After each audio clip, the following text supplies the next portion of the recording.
HOA cut down my ugly old tree on my ranch while I was on vacation. $680,000 mistake. Hello, everyone. Before we begin today's story, I have a small request. Please let me know where you are tuning in from today. Leave the name of your city or country in the comments section below. Thank you very much. Now, let's get back to the main character of the story. Some people think the worst thing an HOA can take is your property. They're wrong. The worst thing they can destroy is a piece of your family's history. The smell of fresh-cut oak hit me before I even turned off the engine. It drifted through the open truck window, heavy, sweet, and painfully familiar. At first, I smiled because that scent always reminded me of my grandfather splitting firewood on cool Texas mornings. Then I noticed the silence. Every afternoon, when I drove through the front gate of my ranch, there was one sound I could count on no matter the season. Wind moving through the giant branches of the old live oak that stood on the highest part of the property. That tree had greeted my family for generations. It shaded cattle during brutal August afternoons, sheltered deer through winter storms, and held the old wooden swing my grandfather built with his own hands almost 40 years ago. But that afternoon, the wind had nothing left to move. My name is Ethan Walker, and I own 183 acres of ranch land outside Fredericksburg, Texas.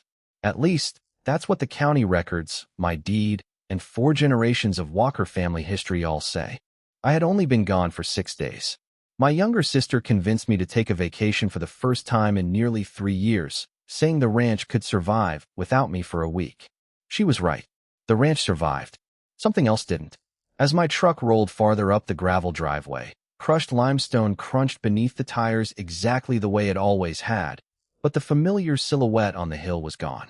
My hands tightened around the steering wheel before my brain could even process what my eyes were seeing.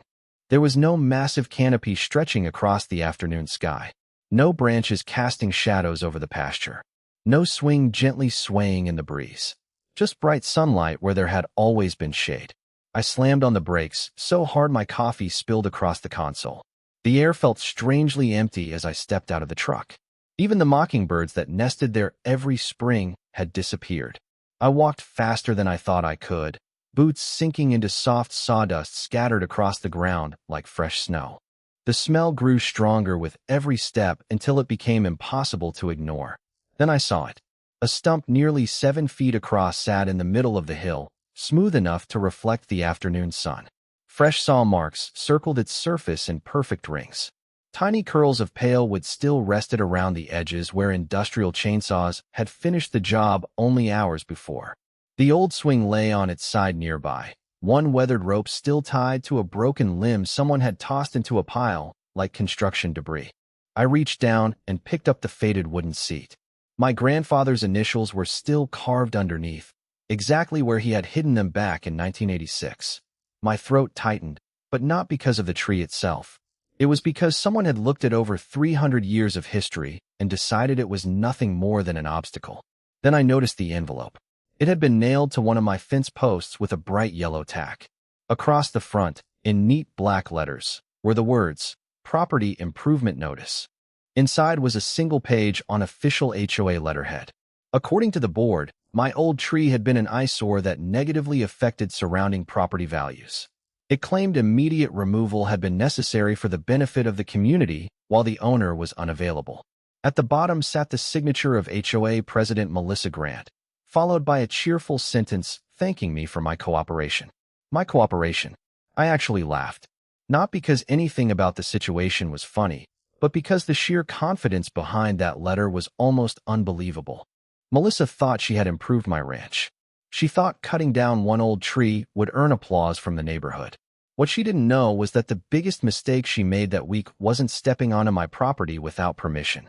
It was choosing that particular tree. I stood there holding that weathered swing with both hands while the afternoon sun poured across the empty hill, exposing ground that had not seen direct daylight in centuries.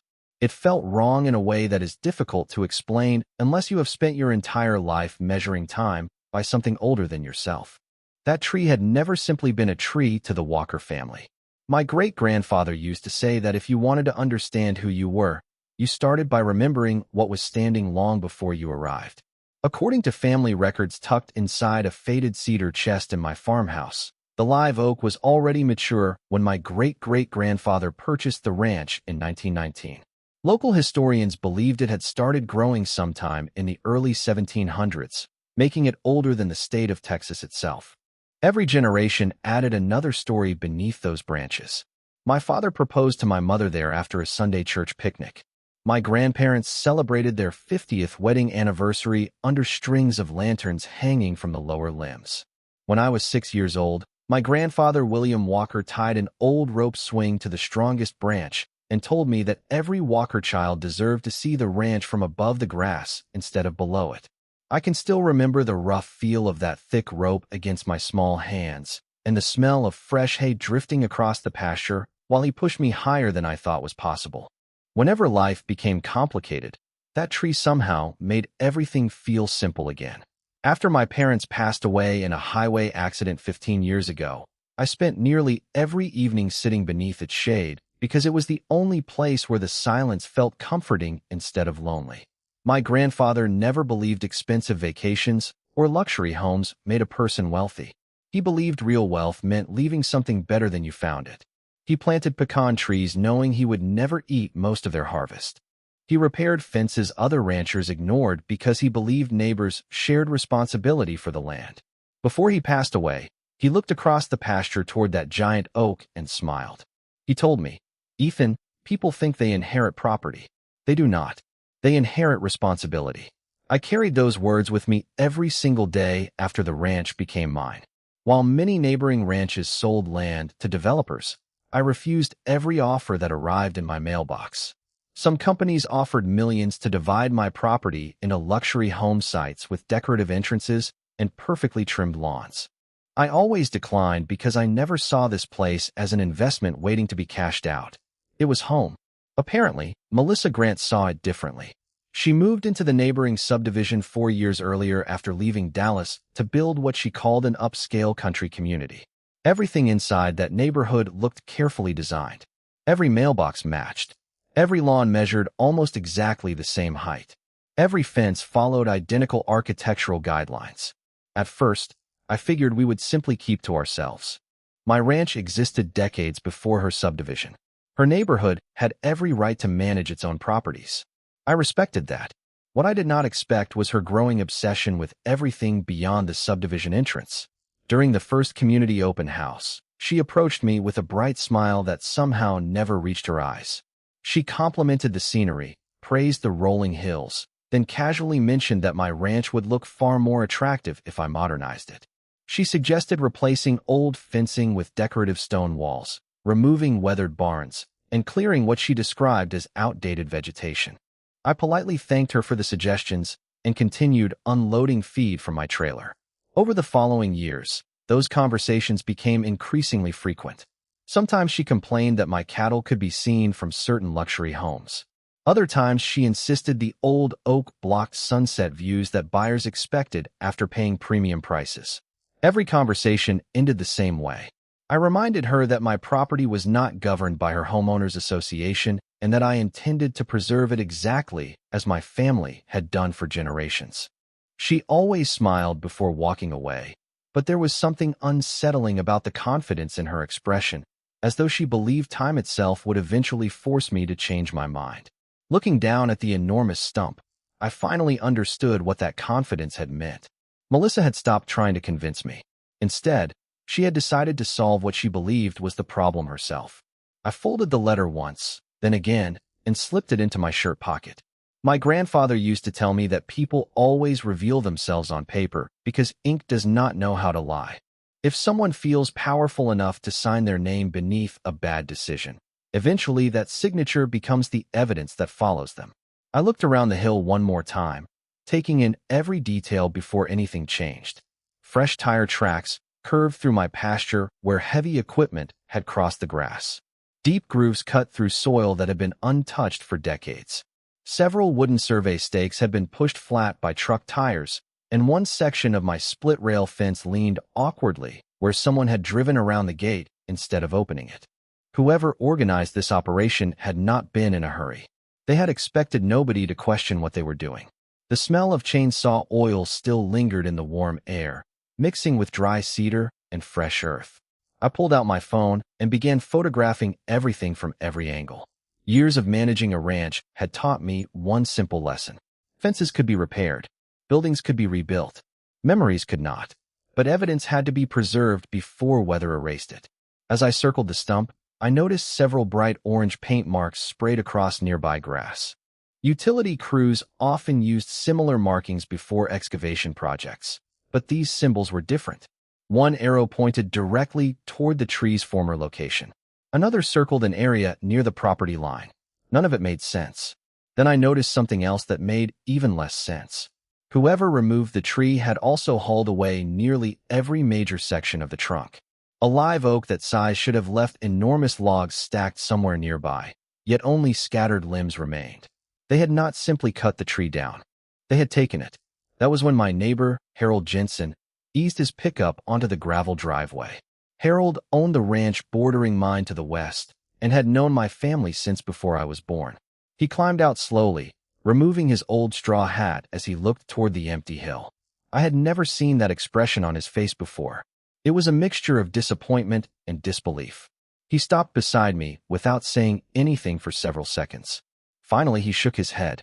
"Ethan, I figured you would be home today. I wish this was the first thing you did not have to see." I asked him one question. "Who authorized this?" Harold let out a slow breath. "Melissa showed up with 3 trucks, 2 landscaping companies, and a certified arborist. At least that is what they claimed. They carried paperwork and acted like they owned the place. Some of us asked questions, but they said the owner had approved everything before leaving on vacation. They even told people the tree was diseased and dangerous." I stared at him. "Diseased?" Harold almost laughed. "Son, I have watched that tree survive droughts, hailstorms, ice winters, and lightning strikes for over 60 years. If that oak was unhealthy, then every tree in Texas should already be dead." He reached into his truck and handed me a folded newspaper. Inside was a colorful advertisement for Willow Creek Estates, Melissa's subdivision.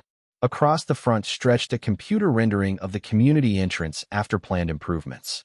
Decorative stone walls framed the roadway. Fresh landscaping lined both sides. Families stood smiling beneath an open Texas sky. Something immediately caught my attention. In the background, exactly where my ranch met the subdivision, there was no giant live oak. The hill was completely open, offering an uninterrupted sunset view toward the west. The advertisement had been printed almost 3 weeks earlier. I slowly lowered the paper. They planned this before I even packed my suitcase. Harold nodded. That is what bothered me most.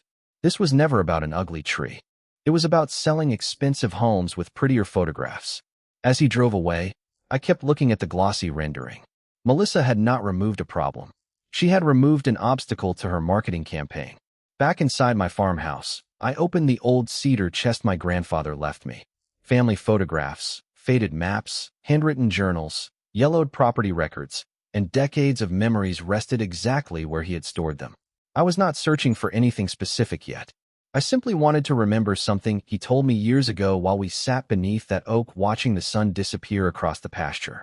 He smiled without taking his eyes off the tree and said, "Ethan, there are things on this ranch worth far more than money. The funny part is that someday, money will prove exactly how valuable they really are." At the time, I thought he was talking about family. Standing there with Melissa's letter in one hand and that old newspaper advertisement in the other, I began to wonder if he had been talking about something else entirely. I did not sleep that night. Every time I closed my eyes, I saw that empty hill where generations of my family had gathered beneath branches that no longer existed. The farmhouse felt different without the familiar rustling outside my bedroom window. For as long as I could remember, the old live oak had filtered the evening wind into a gentle whisper that became part of the ranch itself. Now the silence felt unnatural, almost unfinished. Before sunrise, I poured a cup of black coffee, spread every document from the cedar chest across my dining room table, and started building a timeline. My grandfather organized everything. Property surveys sat beside tax records. Handwritten journals rested next to faded photographs. Even old maintenance receipts were carefully dated and filed. He believed paperwork deserved the same respect as fences because both protected what belonged to the family. Around 8 o'clock, I drove into town and stopped at the office of the Gillespie County Sheriff's Department. Deputy Aaron Collins listened patiently while I explained what had happened. He looked over the photographs on my phone, read Melissa Grant's letter twice, and leaned back in his chair with a thoughtful expression. Finally, he said something that frustrated me more than I expected. "Ethan, I am not saying they were right. But this looks like a civil property dispute unless there is evidence someone knowingly entered your land without legal authority. If they believe they had permission, this becomes something the courts usually handle." I thanked him because he was simply explaining the law, not taking anyone's side. Still, walking back into the Texas heat, I felt like I had taken my first step and immediately run into a brick wall. My next stop was the Homeowners Association office just outside Willow Creek Estates. The building looked exactly like the subdivision itself: polished stone, fresh flowers, and spotless windows reflecting the bright afternoon sun. Melissa's assistant greeted me with a practiced smile that disappeared the moment I introduced myself. She quietly disappeared down the hallway before returning a minute later with Melissa following behind her. Melissa Grant looked perfectly composed, dressed in crisp white slacks and a pale blue blazer, as though she were hosting a real estate luncheon instead of explaining why a 300-year-old tree had disappeared from private property. She folded her arms and smiled politely. "Ethan, I was hoping you would stop by after your vacation." I held up the letter she had signed. "You cut down my tree." Her smile never changed. "We addressed a hazardous condition that affected the appearance and safety of neighboring homes. According to the information provided to us, the tree showed signs of structural decline." I asked one simple question. "Did you ever ask my permission?" She hesitated for less than a second before answering. "We acted in the best interest of the surrounding community." That was not an answer, and we both knew it.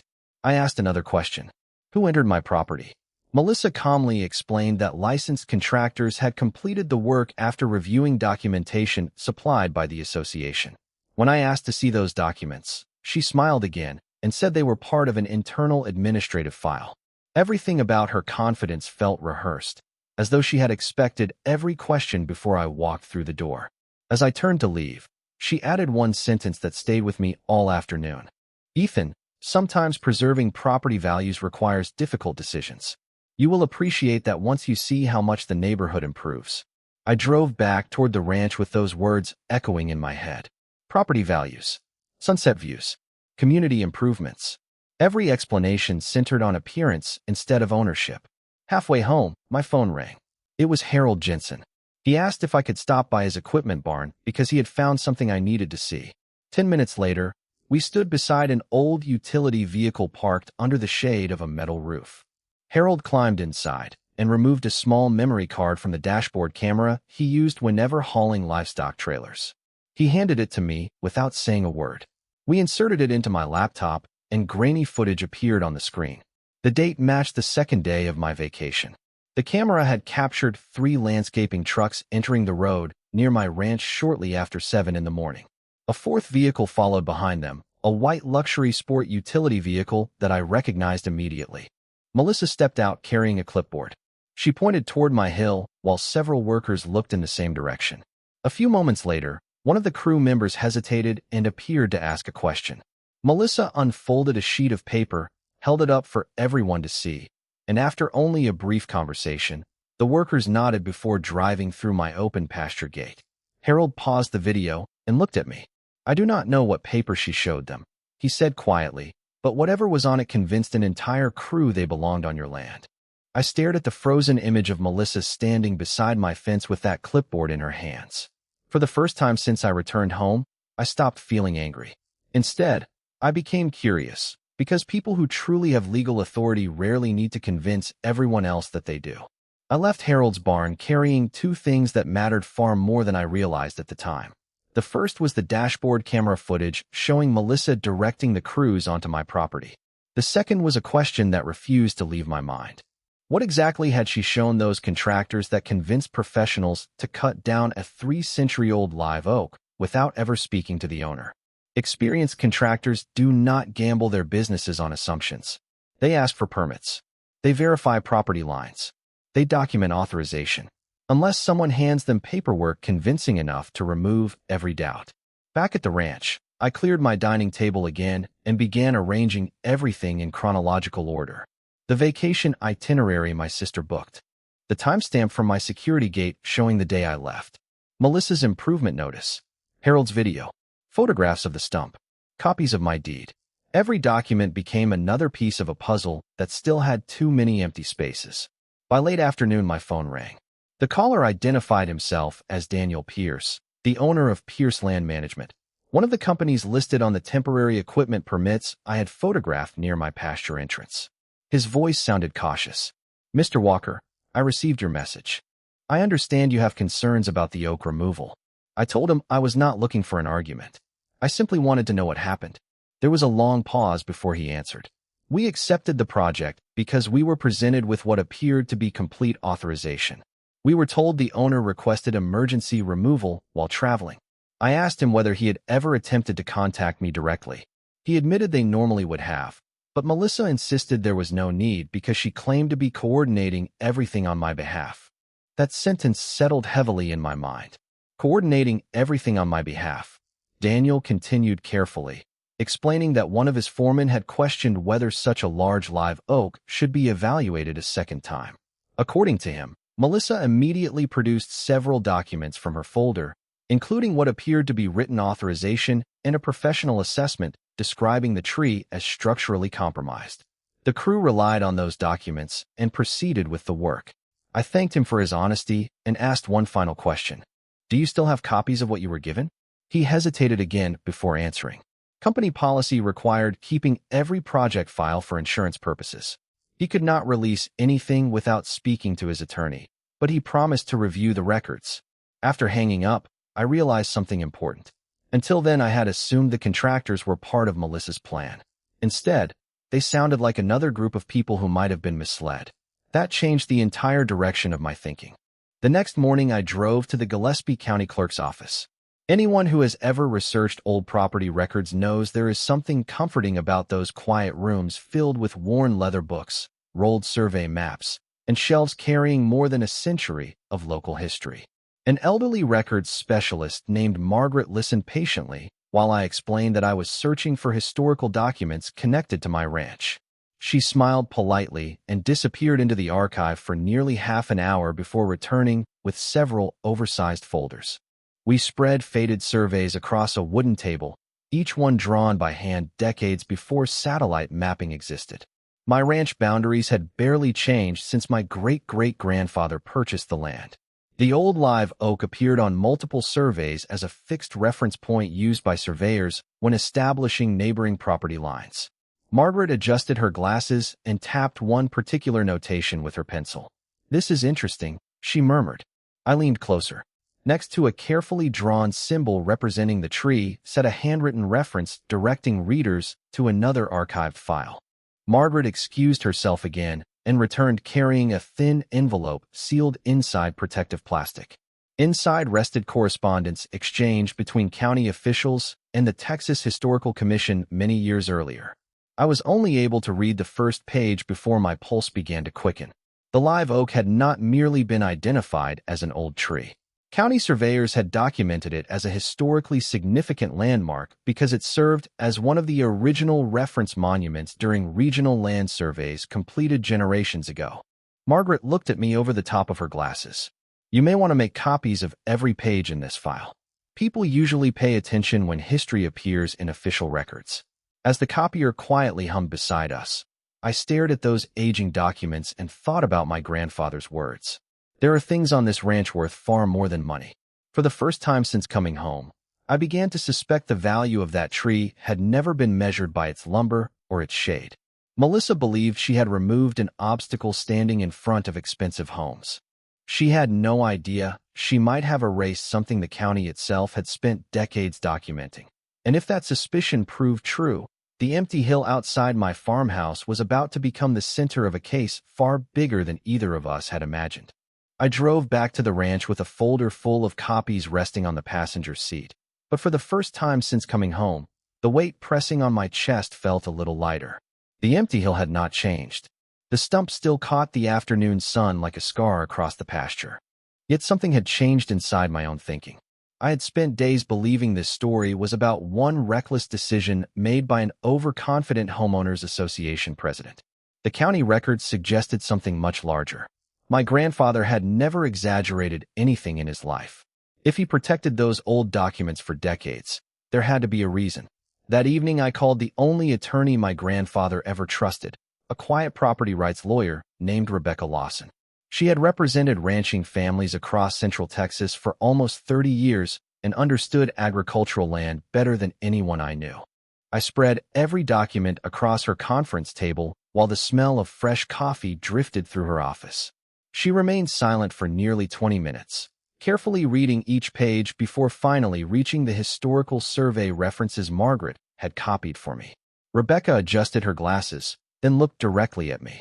"Ethan, have you ever ordered a certified appraisal on that tree by itself?" I shook my head. "Why would I? It was never for sale." She smiled slightly. "That answer tells me exactly how your grandfather thought. He saw it as family. The law sometimes sees things differently." She opened another thick reference book from her shelf and explained something I had never considered. Mature heritage trees were not valued simply as timber. Certified arborists evaluated replacement cost, ecological contribution, historical significance, landscape value, age, health, rarity, and the expense required to replace something impossible to recreate within a human lifetime. When historical designation and documented survey significance entered the equation, valuation could increase dramatically. She picked up a calculator, entered several figures based on preliminary measurements recorded in the county archive, then stopped typing. I watched her expression change from curiosity to complete disbelief. She turned the calculator toward me without saying a word. $680,000. I stared at the number for several seconds, convinced I had misunderstood something. Rebecca calmly explained that this was not a final appraisal, only a conservative estimate based upon recognized valuation methods used in property damage litigation involving heritage trees. A certified consulting arborist would have to complete the formal assessment, but she believed the final figure could easily support that range because of the tree's extraordinary age and documented historical role. Suddenly, my grandfather's words echoed through my mind with perfect clarity. "There are things on this ranch worth far more than money." Money would simply be the language a courtroom understood. Rebecca leaned back in her chair. "Ethan, this case is no longer about landscaping preferences or neighborhood appearance. If everything in these records is verified, someone destroyed an irreplaceable historical asset located entirely on private property. That changes every conversation." She immediately began outlining the next steps. We would hire an independent consulting arborist with nationally recognized credentials. We would commission a complete historical valuation. We would preserve the stump, remaining roots, and every surviving section of wood as evidence. We would obtain certified copies of every county record before anyone questioned authenticity. Most importantly, we would discover exactly what authorization Melissa presented to those contractors. If those documents were inaccurate or fabricated, the entire foundation of her decision would collapse. Before leaving, Rebecca asked me one final question. "Did anyone remove the trunk after the tree came down?"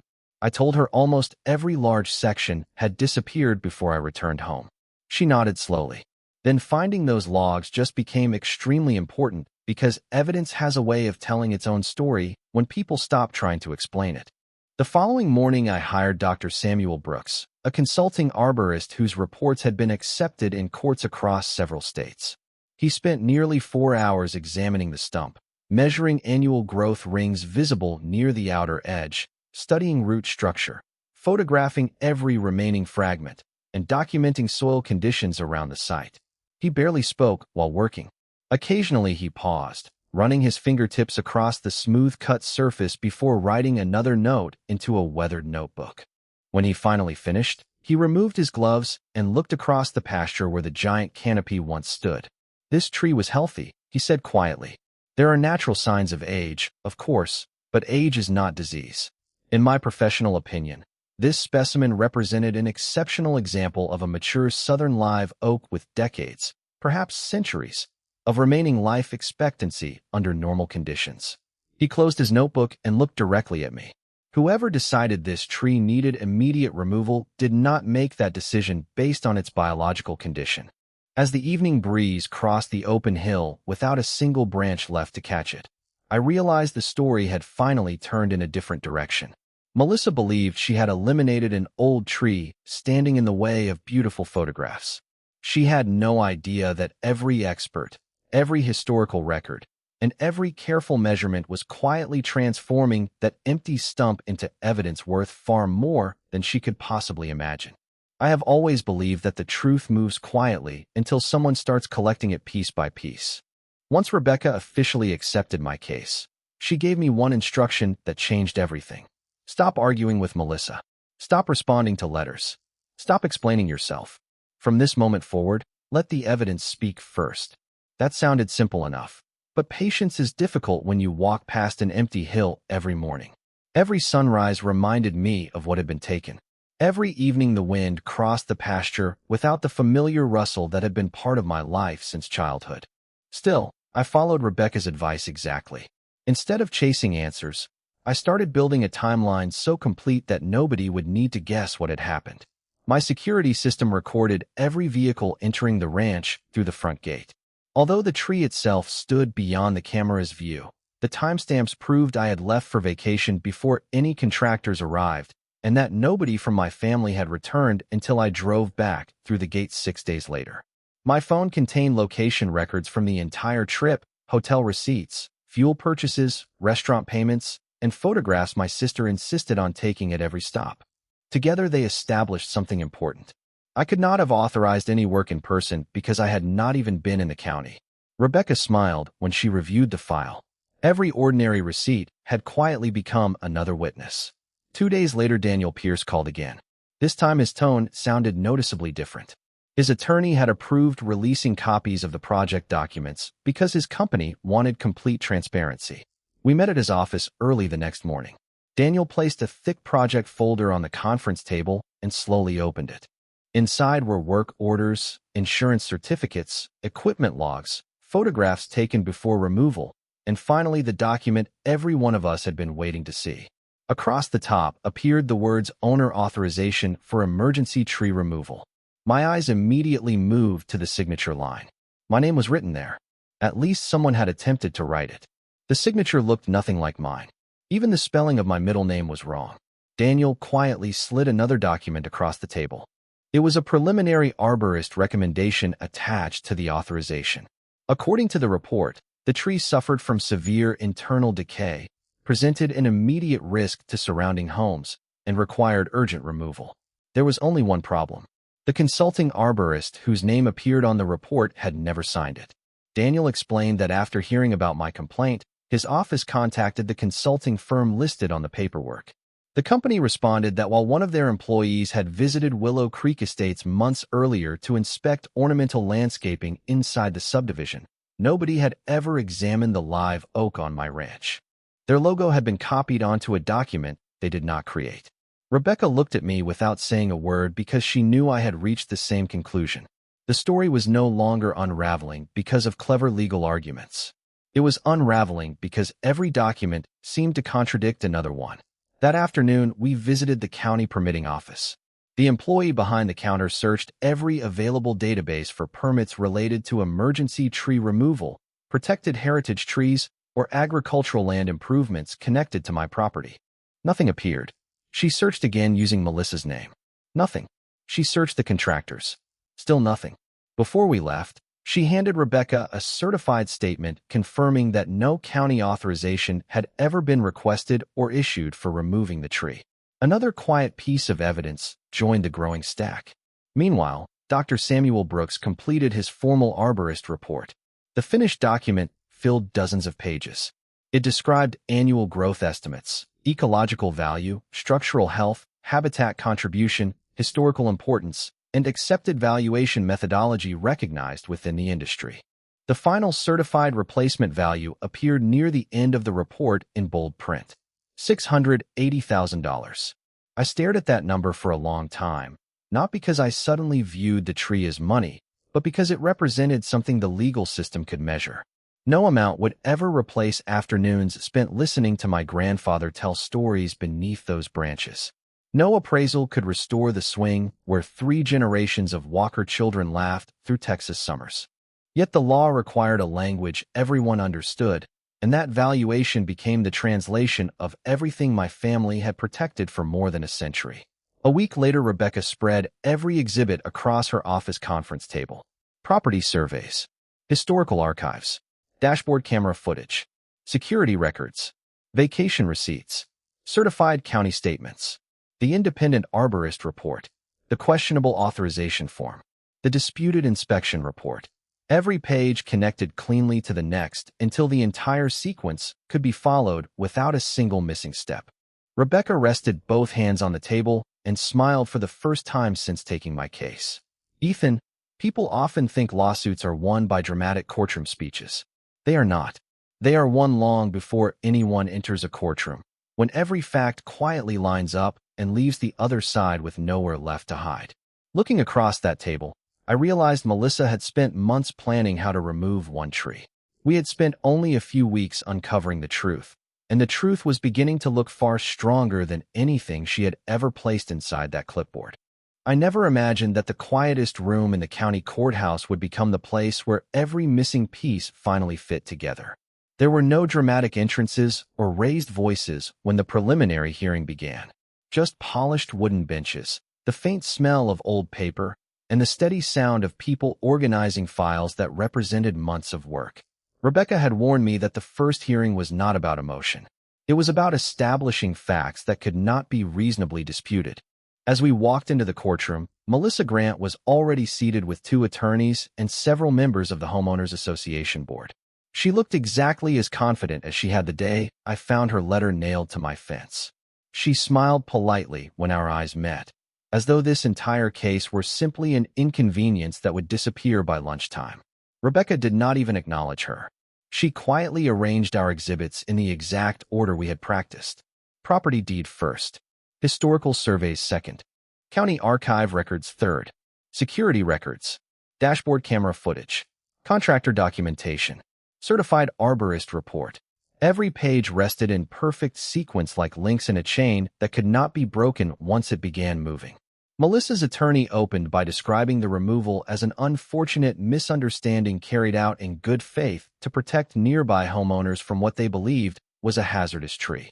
He emphasized community safety, aesthetic concerns, and reliance upon professional recommendations. It sounded organized and reasonable until Rebecca stood and asked one simple question. May we review the authorization that justified entering private property? The document appeared on a large courtroom monitor. Even from where I sat, the signature looked awkward. Rebecca placed one of my actual property tax forms beside the projected image. The differences were obvious. Letter spacing, pen pressure. Even the way my last name curved across the page bore no resemblance to my genuine signature. Melissa shifted slightly in her chair for the first time that morning. Then Rebecca requested the consulting arborist report, supposedly supporting emergency removal. Representatives from the consulting firm appeared remotely by sworn testimony.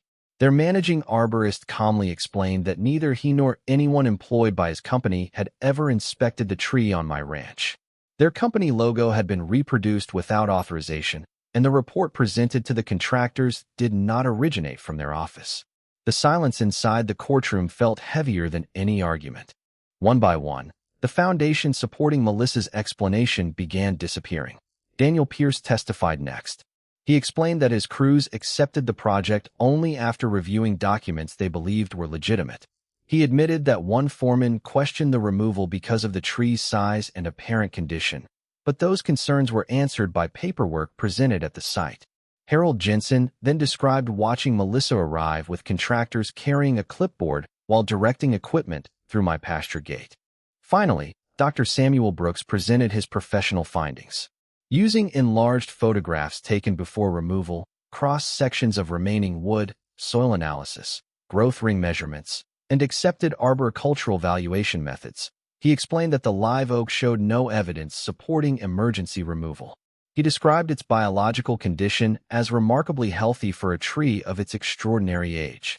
When asked about financial loss, he stated his certified replacement valuation of $680,000 and carefully explained how historical significance, ecological contribution, landscape prominence, rarity, and documented survey importance combined to support that figure. There was no exaggeration in his voice. Just measured confidence backed by decades of professional experience. Rebecca then introduced the county archive, showing the tree's role as an original survey reference monument. The enlarged historical map appeared on the courtroom screen beside a modern aerial photograph of my ranch. Even people seated in the gallery leaned forward as the connection became obvious. The tree had not simply marked my property. For generations, it had helped define surrounding property boundaries throughout that section of the county. Rebecca finished by displaying the colorful subdivision advertisement Harold had shown me weeks earlier. The rendering featured an unobstructed sunset exactly where the live oak once stood. She asked only one question. This advertisement was printed before Mr. Walker left for vacation, correct? The publication date answered for itself.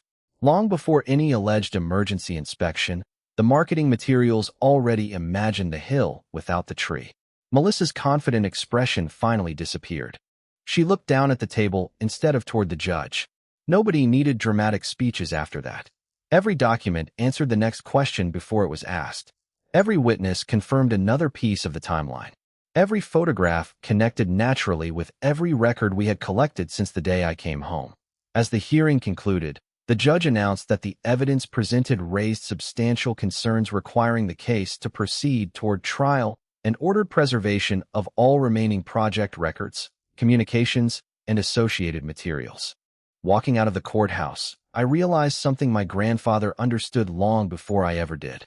Trees grow one ring at a time. Justice grows the same way, quietly, patiently, until one day everyone can finally see exactly how long the truth has been standing there. 3 months later, the courtroom looked very different from the day of the preliminary hearing. There were fewer spectators, fewer whispered conversations, and far fewer confident smiles on the homeowners association side of the room.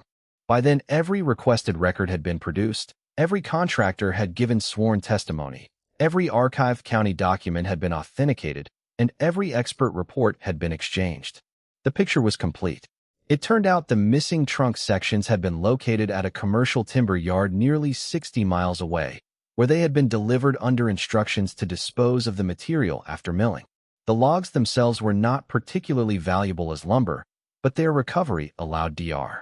Samuel Brooks to verify additional growth measurements that matched the county's historical records almost perfectly.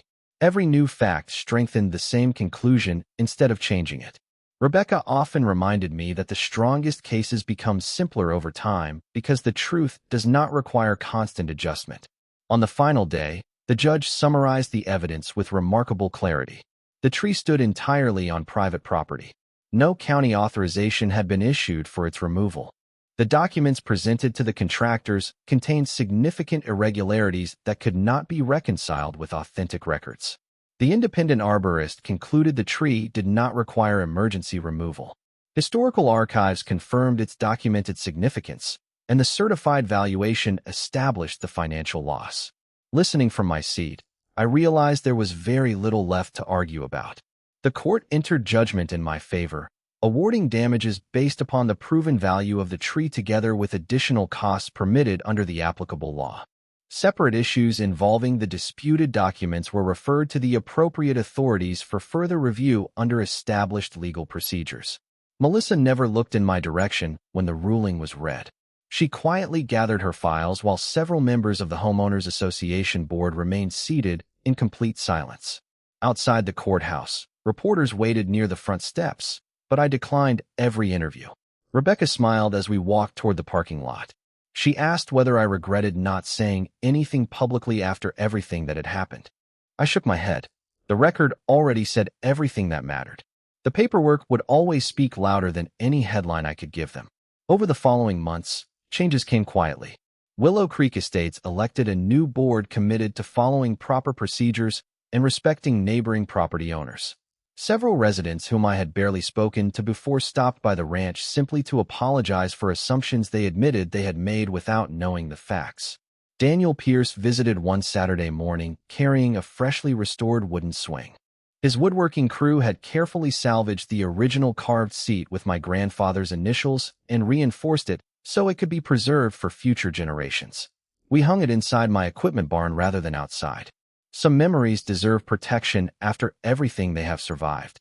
As for the empty hill, I decided not to erase the stump. Instead, I had its surface carefully sealed and preserved. Beside it, we planted a young live oak grown from an acorn collected years earlier from the original tree itself. Dr. Brooks smiled when he learned where the sapling came from. He said genetics could carry a remarkable story across generations if people were willing to care for them. Every few weeks, I carried water to that young tree myself. It was only a few feet tall, hardly noticeable against the wide Texas sky, but every new leaf felt like a quiet promise.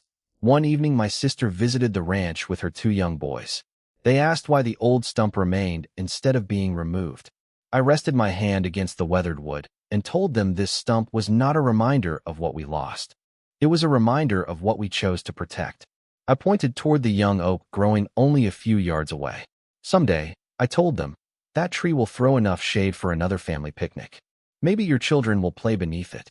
Maybe your grandchildren will hang another swing from its branches. They looked at the little tree with the same curiosity I once had when my grandfather first pushed me into the summer air beneath the old canopy. As the sun settled behind the western hills, a gentle breeze crossed the pasture again.